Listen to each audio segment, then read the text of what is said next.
Est-il possible que certaines personnes ne trouvent pas un but particulier à leur vie et que faire lorsque l'on n'a aucune idée de la direction à prendre, malgré des années d'expérience et de recherche en ce sens?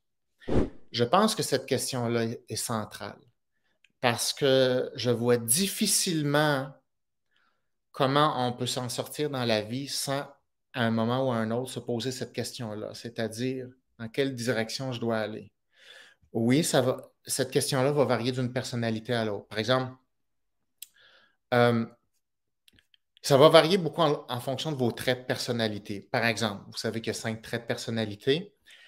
Les personnes qui sont très fortes, qui ont un score élevé en ouverture, en général, ce sont des gens qui peuvent s'intéresser à beaucoup de choses. Donc, c'est un avantage parce que ça veut dire qu'on est facilement stimulable par plein de choses, particulièrement si la sous-échelle de l'imagination et la créativité est là.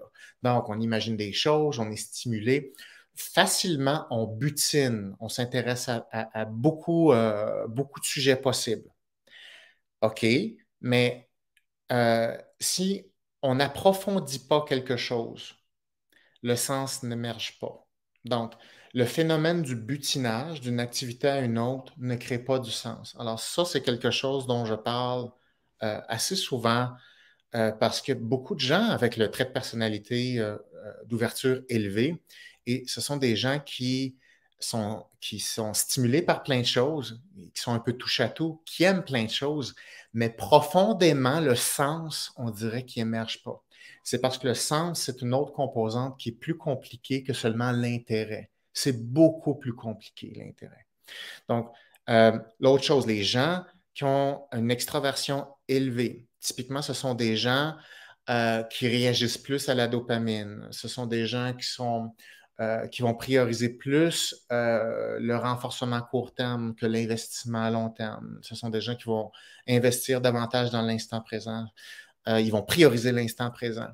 Donc, les personnes extraverties ont un système de renforcement qui font en sorte qu'ils vont aller générer une réponse plus court terme.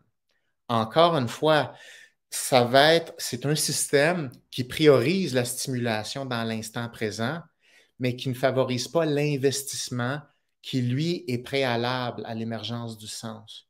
Donc, mettons qu'on combine, puis je vais vous parler des autres traits, mais imaginez un cas de figure où vous avez un trait de personnalité d'ouverture élevée, donc une personne qui s'intéresse à plein de choses. Une personne qui a une extraversion élevée, non seulement elle s'intéresse à plein de choses, mais son système de renforcement veut créer le renforcement à court terme. Ça va être une personne qui va vouloir vivre beaucoup de stimulation, qui va avoir une grande capacité à vivre plusieurs types de situations et d'intérêts différents, mais qui va avoir plus de difficultés à approfondir assez un domaine ou une quête ou un défi ou une discipline. Donc, ça va rester plus en surface. Donc, c'est pas systématique, mais c'est le piège possible. L'autre chose, euh, une personne qui a un neuroticisme élevé, un autre trait de personnalité qui est typiquement corrélé aux émotions négatives.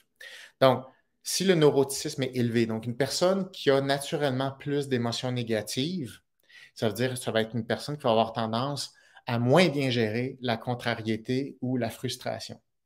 Donc, pourquoi c'est important? Parce que si vous voulez créer du sens, il faut persévérer dans quelque chose et pousser à fond quelque chose. Ça prend un investissement, ça prend suffisamment de difficultés, il faut relever des défis à l'intérieur d'une zone d'intérêt. Ça ne peut pas être juste savourer des choses. Le sens ne passe pas par ça. La stimulation, oui. Le sens, non. Le sens doit passer par la notion de difficulté, de défi et de défi qu'on surmonte. Maintenant, qu'est-ce qui arrive si tu as une ouverture élevée, donc tu t'intéresses à tout, tu as une extraversion élevée, tu veux te faire renforcer par plein de choses et tu as un neuroticisme élevé, c'est-à-dire que tu n'as pas de tolérance aux émotions négatives, tu es facilement irritable, contrarié. Et donc, lorsque ça va devenir difficile, parce que ça va l'être difficile à un moment donné, c'est juste une question de temps, ce que le neuroticisme va faire, c'est soit déclencher trop de frustration ou déclencher le retrait, qui est l'autre sous-échelle du neuroticisme. Et le retrait va faire en sorte qu'au lieu de persévérer et surmonter le défi, on va faire un retrait dans un domaine Et l'ouverture va prendre la relève et aller mettre juste notre attention, notre investissement sur d'autres choses qui, lui, offrent le renforcement plus court terme. Mais encore là, il fallait rester là où il y avait le défi, parce que le sens est dans ce processus-là.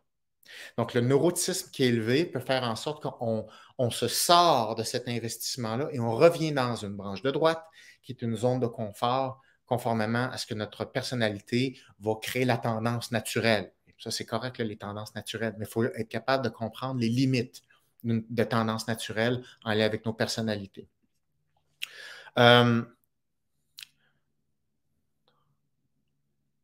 L'intelligence peut jouer en notre défaveur. C'est-à-dire que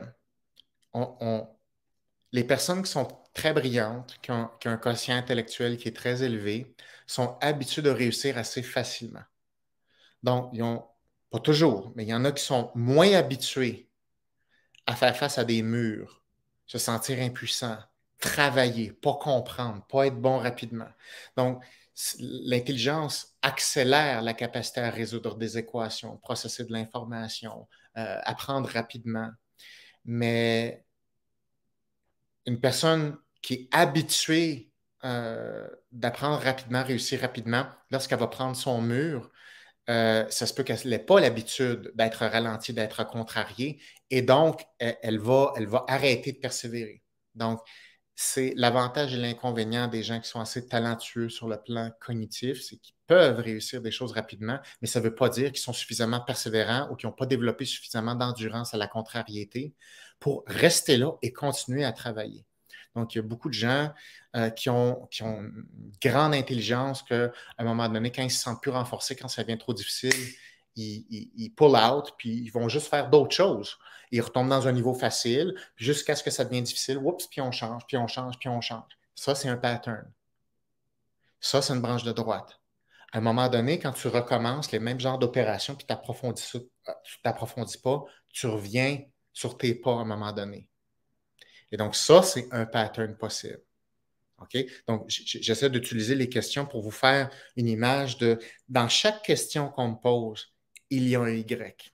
Il y a des composantes qui font en sorte que dans cette question-là, on peut prendre la branche de droite et on peut prendre la branche de gauche, mais ce n'est pas du tout les mêmes composantes. OK? Et chacun a sa personnalité, hein, parce que chacun a son histoire, chacun a ses expériences, chacun a ses traits, son éducation. Ça fait en sorte que dans différents moments, différentes situations, différents défis, oups, on va prendre, avec l'équipement conscient qu'on a, on va avoir tendance à prendre la branche de droite, parce que la branche de droite, hein, elle veut reproduire ce qui a été renforcé. Donc, c'est normal que l'espèce de mode par défaut, c'est de se rassurer. Le problème, hein, c'est le fait que ça ne nous fait pas avancer. L'apprentissage n'est pas sur la branche de droite. La croissance n'est pas sur la branche de droite. Donc, il faut être capable de la distinguer.